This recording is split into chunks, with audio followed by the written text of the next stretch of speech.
को बराबर समझो। इनका एक ही काम, यहाँ की सूचना वहां पहुंचाना और वहां की सूचना यहाँ पहुंचाना।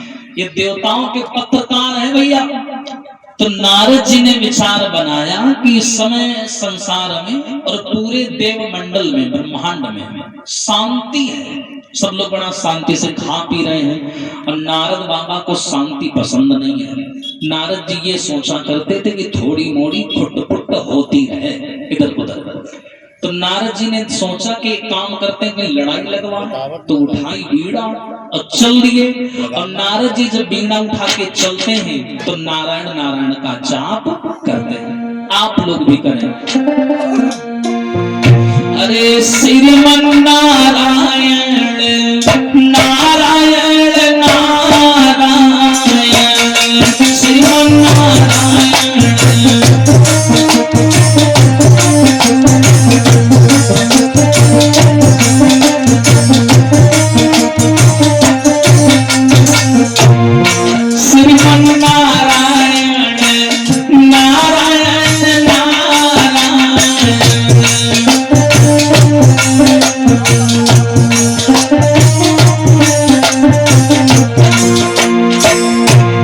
क्यों भैया? ये नाम बड़ा अलबेला है।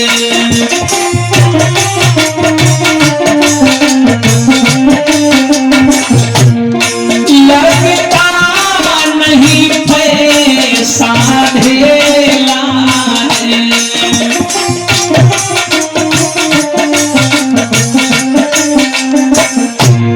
श्रीमन नारायण नारायण नारायण श्रीमन नारायण।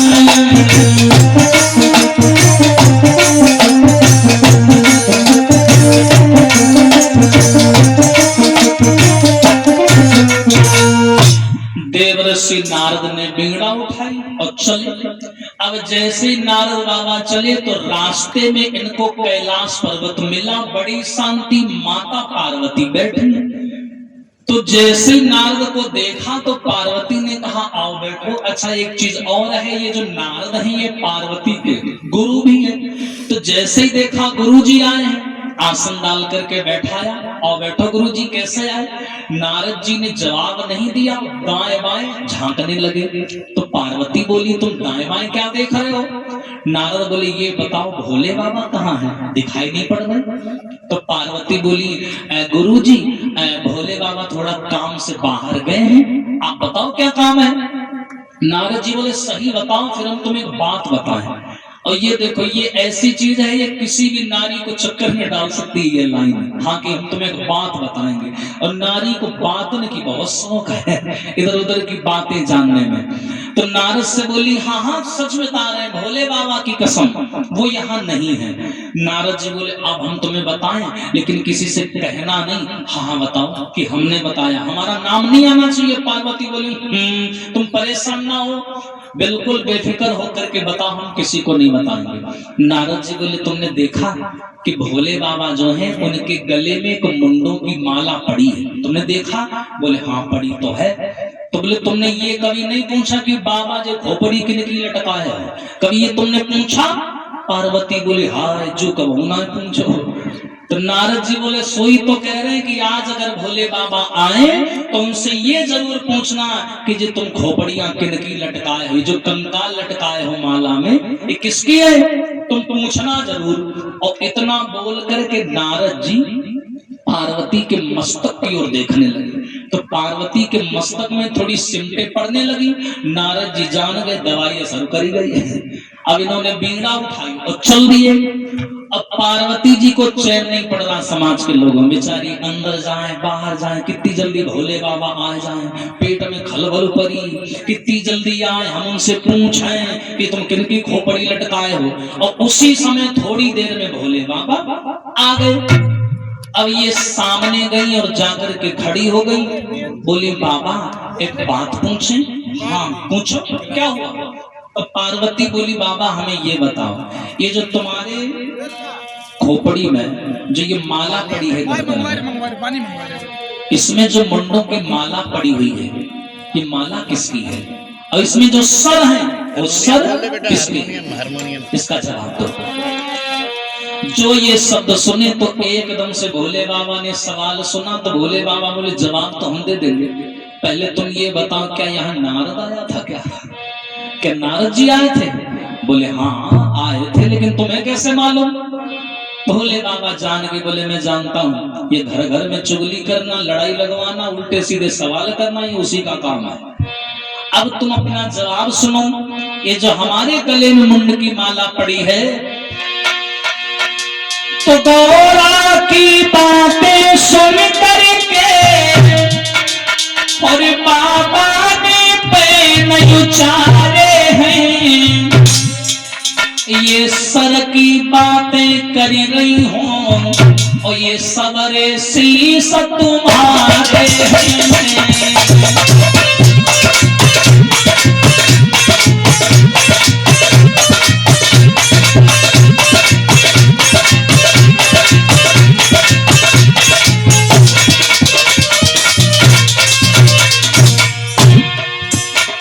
ये जो हमारे गले में मुंडों की माला पड़ी है ना, इसमें जो सिर लटक रहे हैं ये किसी और के नहीं, तुम्हारे हैं, तुम्हारे। पार्वती मन में सोचने लगी, लगत बाबा जी दो गिलास स्टोरा चढ़ाए हैं, कैसी बातें कर रहे हो ना? हम तुम्हारे सामने जिंदा खड़े हैं, फिर हमारी खोपड़ी इसमें कहां से आ गई? तो भोले बाबा बोले क्या? डगर पन घटकी बड़ी कठिन है, डगर पन घटकी।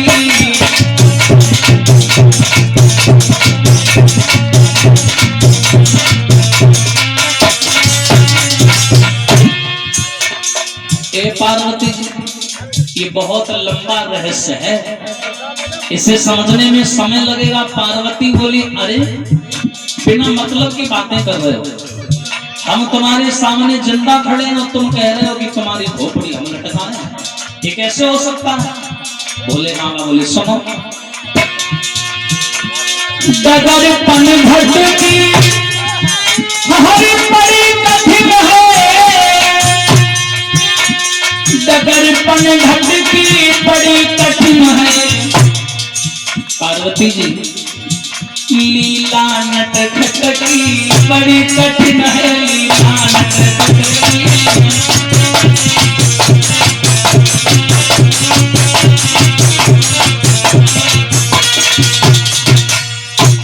अब मैं तुम्हें बता रहा हूं, जो ये मेरी खोपड़ियां लटकी हुई है ना मेरी माला में, ये खोपड़ी किसी और की नहीं है, तुम्हारी है, तुम्हारी। पार्वती जी मन में सोचने लगी ये दुनिया भर की बेमतलब की बातें कर रहे हैं। बोली बाबा ये बताओ, हम तुम्हारे सामने जिंदा खड़े, फिर हमारी खोपड़ी तुम्हारी माला में कैसे आई? बोले बाबा कहने लगे अब जिंदा खड़ी है, ना जाने कितनी बार तुम्हारा जन्म हुआ, ना जाने कितनी बार तुम्हारी मृत्यु हुई, और जितनी बार तुम्हारी मृत्यु हुई हमने संपूर्ण तुम्हारे शरीर को त्याग दिया, लेकिन तुम्हारा सर जो है उसे प्रेम की माला में मैंने पिरो लिया, तुम्हारा सर मैंने रख लिया, बाकी सब त्याग दिया। पार्वती बोली हे भगवान हम इतनी बार मर चुके। बोले हाँ ये माला में देख लो खोपड़ी कितनी, गिन लो। तुम हर बार जन्म लेती हो मृत्यु लोक में, और हर बार तुम्हारी एक जिद रहती है, क्या? बोले जन्म जन्म यह रगर हमारी, और परम संभ मत रहा कुमारी। हर बार तुम जन्म लेती हो और हर बार तुम्हारी इच्छा यही रहती है कि शादी करूंगी तो भोले बाबा के साथ, नहीं तो कुंवारी रह जाऊंगी। तो पार्वती को थोड़ी देर सोचत रही, फिर एकदम बोली बाबा जी बताओ, हर बार हम ही मरते तुम काहे नहीं मरते हो? भाई सवाल भी सही था। पार्वती जी बोली हम ही हर बार मरते हैं, मृत्यु होती है, तुम्हारी क्यों नहीं होती है, क्या रहस्य है? तो भोले बाबा बोले इसमें रहस्य ये है कि हम जन्म और मरण से परे हैं। तुम सांसारिक नारी हो, संसार में जन्म लेती हो, और मरता कौन है प्यारे? जो जन्म लेता है। नष्ट कौन होता है? जिसका निर्माण होता है। तो मेरा जब निर्माण ही नहीं हुआ तो नष्ट होने का सवाल कहां से पैदा होता है? जो उदय ही नहीं हुआ तो अस्त कहां से होगा? इसलिए मैं संसार के जन्म मरण से परे हूं, और तुम मृत्यु लोक में पैदा होती हो, और मृत्यु लोक का नियम है जो यहाँ पर आया है उसे जाना पड़ेगा। इसलिए तुम हर बार जन्म लेती हो, कोई जीवन में दुर्घटना हो जाती है, मृत्यु हो जाती है तुम्हारी, मर जाती हो, और उसके बाद में फिर जन्म लेती हो, फिर हमसे विवाह करती हो, फिर मर जाती हो। ये मरने और जीने का क्रम चलता रहता है। पार्वती जी बोले अच्छा तो तुम अमर हो? भोले बाबा बोले जी हाँ, मैं ना जन्म लेता हूँ और ना मरता हूँ। और दूसरी बात यह है कि मुझे अमर कथा याद है, मैं अमर कथा का वक्ता हूँ, इसीलिए मुझे जन्म मरण का कभी भी क्लेश नहीं रहता। पार्वती बोली बाबा ये अमर कथा हमें भी सुना दो, हम भी अमर हो जाएं, जब बूटी घोट के हमें पिला दो, ये बार बार मरने जीने का झंझट खत्म हो जाए। तो भोले बाबा ने जवाब दिया ये कोई तोता मैना की कहानी थोड़ी है जो 2-4 घंटे में खत्म हो जाएगी है। ये सात्विक है, भगवान की लीला है। 2 पारायण होते हैं भागवत में, एक होता है साप्ताहिक पारायण, एक होता है नवह पारायण। पारायण का मतलब होता है कथा, यानी 2 दिन। जैसे मान के चलो 2 प्रकार की कथाओं का समय होता है, एक 9 दिन का, एक 7 दिन का, साप्ताहिक पारायण और नवह पारायण। अगर 9 दिन की कथा होती है तो लोग नवह पारायण डलवाते हैं, बैनर छपवाते हैं, और 7 दिन की होती है तो साप्ताहिक ज्ञान यज्ञ लिखवाते हैं। तो बोले 9 दिन की कथा है, क्या तुम 9 दिन तक जग पाओगी? हम तो तुम्हें अमर कथा सुना देंगे, लेकिन 9 दिन तक तुम्हें जगना पड़ेगा, नींद पर विजय प्राप्त करनी पड़ेगी, मन को वश में रखना पड़ेगा, तब तुम जाकर के अमर हो पाओगे। पार्वती कहने लगी हाँ हाँ हम कर लेंगे कर लेंगे, तो हमें सुनाओ, हम सुनने को तैयार हैं। तो भोले बाबा की बात जब इन्होंने नहीं मानी तो भोले बाबा इनको लेकर के अमरनाथ की गुफा में आए, और अमरनाथ की गुफा में आकर के क्या किया? त्रिशूल उठाया, और त्रिशूल उठाने के बाद में भोले बाबा ने क्या किया?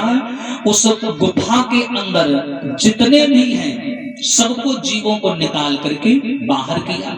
हम और जैसे ही सबको बाहर किया, और बाहर करने के बाद में भोले बाबा आसन लगा करके बैठ गए।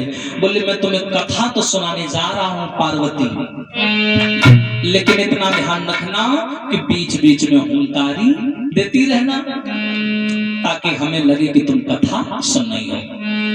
हम तुम्हें कथा सुनाएंगे, बीच में हुंकारी देती रहना, मैं आंख बंद करके तुम्हें सुनाऊंगा, और ध्यान से सुनना, कुछ भी छूट ना जाए। भोले बाबा सुनाने लगे, आंख बंद करके बैठ गए, और पार्वती बैठ गई। कैसे बताया? अरे ऊंचे पर्वत भोले शंकर, और बैठे आसन मारी, और अमर कथा जब लगे सुनाने, अरे गौरा को त्रिपुरारी उमा के पर गए सोता, और हूँ कराते हो उमा के पर गए सोता, हूँ कराते हो तोता।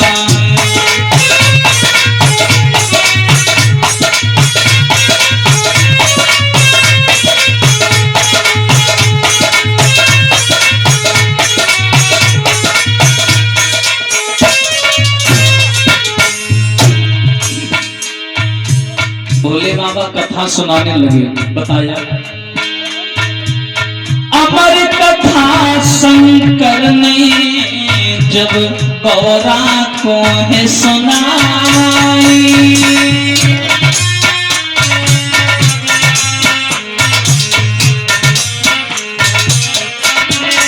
प्यारे अरे कथा भई नाए पूरी, माँ को आई, जय हो।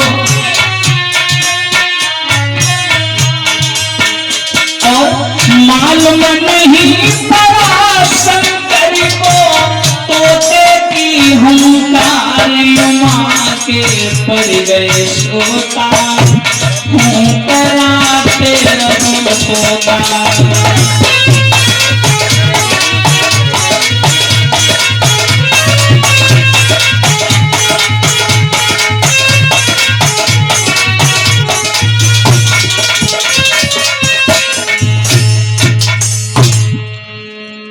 भोले बाबा अमर कथा सुनाने लगे हैं मैया पार्वती को, बैठ करके सुनने लगे। भोले बाबा ने कहा था ध्यान से सुनना, सोना मत, नींद पर विजय प्राप्त करना। लेकिन ये 2-4 दिन तक तो बेचारी बड़ी हिम्मत किए बैठी रही, सुनती रही। लेकिन इनका मन जो था वो राम कथा में ज्यादा नहीं लग रहा था। क्यों? क्योंकि ये राम के बारे में इतनी जानकारी नहीं रखती है, इतना मतलब नहीं था। हाँ, तो जब राम कथा मन से नहीं सुननी है तो अचानक से जो नींद की देवी होती है, निंद्रा देवी, उन्होंने इनके ऊपर हमला बोल दिया और इनको धीरे धीरे आलस आने लगा, नींद आने लगी।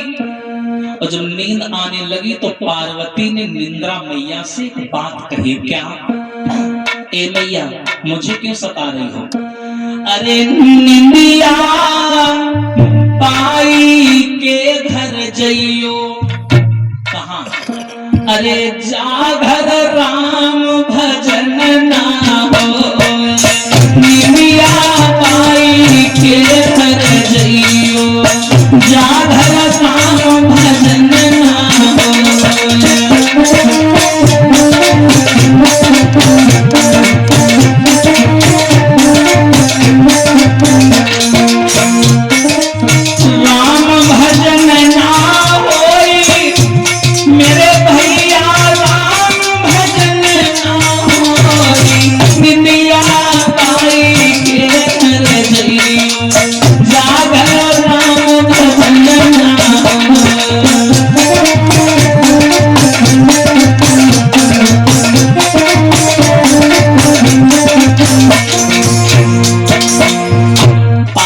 कहने लगी, ए माँ मुझे न सताओ, रात में जगता कौन है? हाँ, कहे कोई जागे रोगी भोगी, कहे कोई जागे चोर। रात में कहे कोई जागे रोगी भोगी और कहे कोई जागे चोर। रात में कहे कोई जागे रोगी भोगी, कहे कोई जागे चोर, या फिर जागे संत महात्मा लगी राम से डोर। निंदिया पाई के घर जइयो, जागर राम भजन ना हो।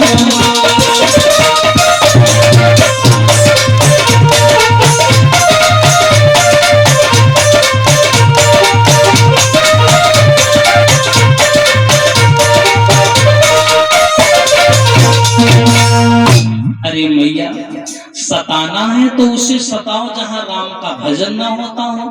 तो निंद्रा मैया ने उत्तर दिया, पार्वती मैं सही जगह आई हूं, तुम ही राम का भजन मन से नहीं कर रही हो। अगर मां से मनुष्य, मां से मन, मनुष्य के जीवन में, मनुष्य के शरीर में अगर मन पर नियंत्रण ना हो तो ऐसे मनुष्य के ऊपर आलस और नींद हमेशा विराजमान रहती है। हाँ, इसलिए मैं तुम्हें सता रही हूं। अब निंद्रा मैया नहीं मानी और पार्वती जी को दबोच लिया और इनको नींद आई और ये वहां गिर गई और सोने लगी।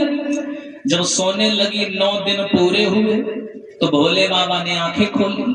आंखें खोल करके सामने देखा पार्वती जी सो रही हैं। बड़े नाराज हो गए, जगाया, देवी देवी उठो, तुम तो सो गई। हाँ बाबा हम तो सो गए, माफ कर देना मुझे, आप पूरी कथा नहीं सुन पाए। अरे कथा की बात नहीं कर रहा हूँ, नहीं सुन पाई कोई बात नहीं, लेकिन इतना बताओ अगर तुम सो गई तो तुम्हारी जगह हुंकारी कौन भर रहा था, ये बताओ हमें। पार्वती जी बोले हम कहा जाने, जब हम सोए गए तो हमें क्या पता कौन हुंकारी भर रहा था।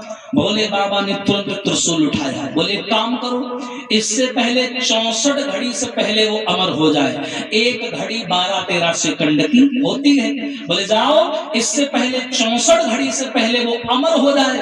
उससे पहले जाकर उसे खत्म कर दो। जिसने चोरी से राम कथा सुनी है वो दंड का अधिकारी है, चोरी से कथा नहीं सुननी चाहिए उसको, उसे दंड दो। अब त्रिशूल के आगे से निकली आग और वो ढूंढने लगा किसने कथा सुनी है। तोते का बच्चा बेचारा वहीं बैठा था, उसने जैसी त्रिशूल को अपनी ओर आता हुआ देखा तो पंख फैला करके खुले आसमान में भगा, उड़ने लगा। एकदम त्रिशूल से आवाज आई कि भागो, तुम कहां तक भागोगे, तुमने चोरी से कथा सुनी है, तुम दंड के अधिकारी हो, बचोगे नहीं, भोले बाबा का काम है, बचोगे नहीं।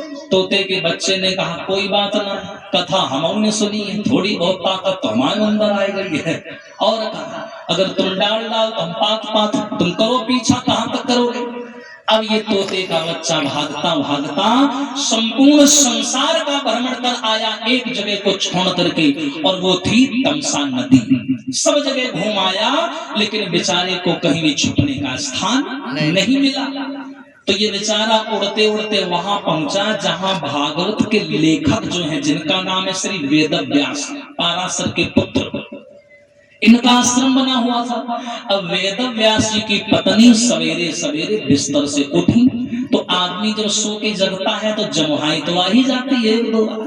तो जैसे ही व्यास जी की पत्नी को जमुहाई आई, मुंह खुला, तो तोते के बच्चा ने सोची मुंह खुलेगा जगह बढ़िया जई में को चलो, हाँ, और जब मुंह में चले जाएंगे तो कहोगे बाबा के दमन आएंगे, हम कछु कल। उसने विचार भी नहीं किया और वो सीधे मुख में प्रवेश कर गया, और जैसे मुख में प्रवेश हुआ तो मुंह बंद कर लिया।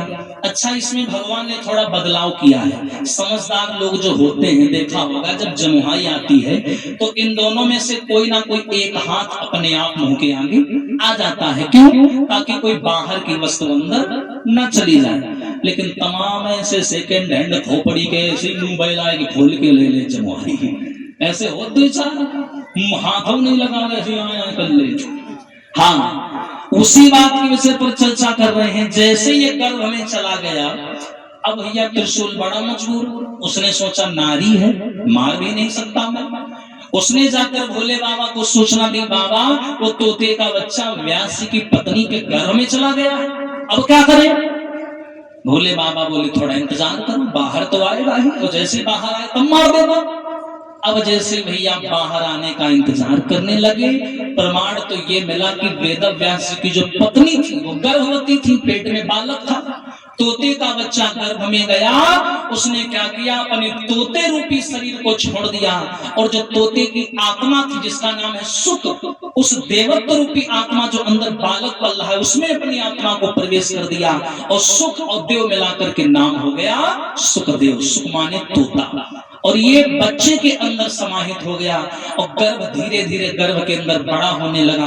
1 साल व्यतीत हो गया, 2 साल हो गया, बच्चे के पैदा होने का जो समय होता है 9 मास का होता है, यहाँ 2, 3, 4 साल गुजर गए, लेकिन वो बालक बाहर नहीं आया। अब ब्रह्मा जी भी आ गए, विष्णु आ गए, भोले बाबा आ गए, सब हाथ जोड़ करके कहने लगे भैया बाहर आ जाओ। तो अंदर से आवाज बड़ी अच्छी आई, जानते कौन सी आवाज? अंदर से आवाज आई कि हम बाहर तो आ जाएंगे, बाहर आने में कोई दिक्कत नहीं है, लेकिन प्रभु तुम्हारे संसार में एक समस्या है। विष्णु जी बोले क्या?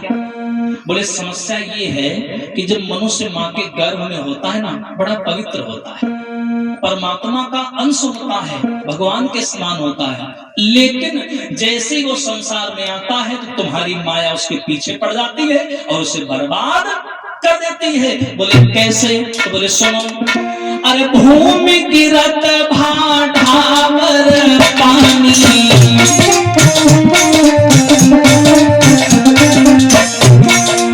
भूमि गिरत भाटावर पानी, माया की सवरे लपटानी।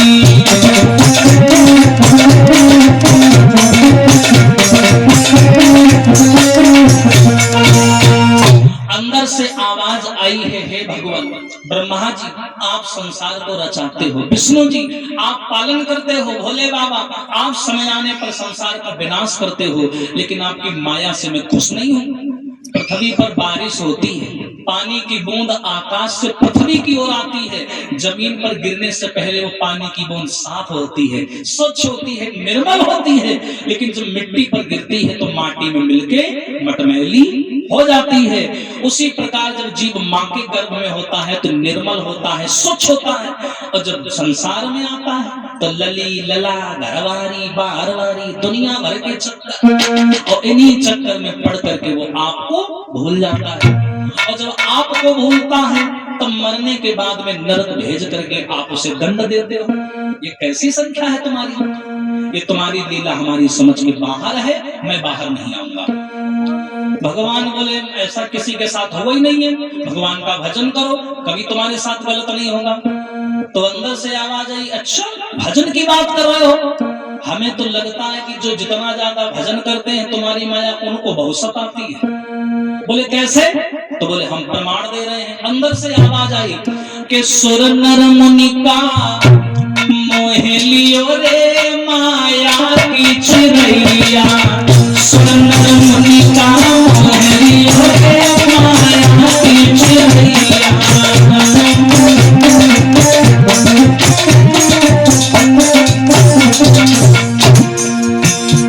अरे विष्णु जी, आपकी हम बात क्या करें, आप तो हमारे सामने बातें ना करो, तुम्हारी भी हमको लीला याद है। एक तरफ कहते हो कि मनुष्य को माया के पीछे भागना नहीं चाहिए, और त्रेता युग में रावण सीता को ले गया तो जंगल में बने बने घूम रहे थे, पागल रो रहे थे, हर सीता कहाँ चली गई। तो ये सब क्या है? और ब्रह्मा जी तुम कहाँ खड़े हो, तुम भी सामने आओ। माया के बहुत बड़े चौकीदार बनते हो, तुमने संसार को रचाया, लेकिन दिल पर हाथ रख के जवाब दो, क्या तुम माया से बचे? बताओ तुम बचे? ब्रह्मा जी बोले हम खुद ही नहीं बचे। अरे सुर नर मुनि का मोह लियो रे माया की चिरैया,